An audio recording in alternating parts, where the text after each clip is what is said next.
కొంతమంది వచ్చి చెప్తూ ఉంటారు, ఇట్లాంటి కండిషన్ నాకు ఉంది, ఏం డాక్టర్ గారు అని అడుగుతూ ఉంటారు. అడుగుతున్నప్పుడు ఫస్ట్ అండ్ ఫార్మోస్ట్ థింగ్ మనం ఏమీ ఆలోచించకుండా వాళ్ళని పంపించాల్సింది ఒక మంచి కార్డియాలజిస్ట్ దగ్గరికి, ఒక గుండె డాక్టర్ గారి దగ్గరికి పంపించి అవసరమైన రక్త పరీక్షలు అన్నీ చేసి అప్పుడు అది గుండె సమస్య ఉందా లేదా అనేది మనం నిర్ధారించి, వాళ్ళు చెప్పిన దాన్ని బట్టి మనం నిర్ధారించి అది మన స్కోప్లో అంటే మనం హోమియోపతిలో ట్రీట్మెంట్ ద్వారా మనం వాళ్ళకి ఏదైనా మన హోమియోపతి మెడిసిన్స్లో హెల్ప్ చేయడానికి అయితే ఉపయోగం ఉంటుందండి. కానీ ఇక్కడ ఏంటంటే ఫస్ట్ అండ్ ఫార్మోస్ట్ థింగ్ ఏంటంటే మనకు కావాల్సింది డయాగ్నోసిస్, అంటే వ్యాధి నిర్ధారణ అవ్వటం, వ్యాధి లక్షణాలు ఏంటి అనేది మనం పట్టుకోవటం.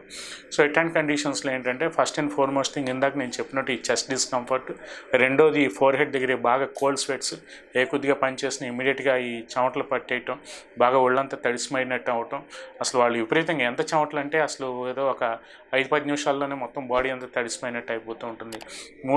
మూడో కంప్లైంట్ ఏంటంటే కాళ్ళ దగ్గర, ఈ అరికాళ్ళ దగ్గర వాపులు రావటం, కాళ్ళని బూరుల్లాగా ఉబ్బిపోయినట్టు అవ్వటం, యాంకిల్స్ దగ్గర, జనరల్గా దీన్ని యాంకిల్ ఎడిమా అని చెప్తూ ఉంటాం.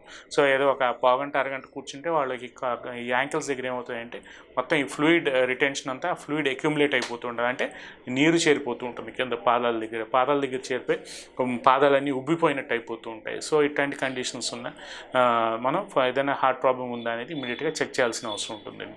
కొంతమందికి షార్ట్నెస్ ఆఫ్ బ్రెత్, మెయిన్ 4వ కంప్లైంట్ ఏంటంటే కొద్దిగా పని చేసినా వాళ్ళు ఇమీడియట్గా అలిసిపోయి ఒక 5 నిమిషాలు 10 నిమిషాలు కూర్చుంటానంటూ ఉంటారు.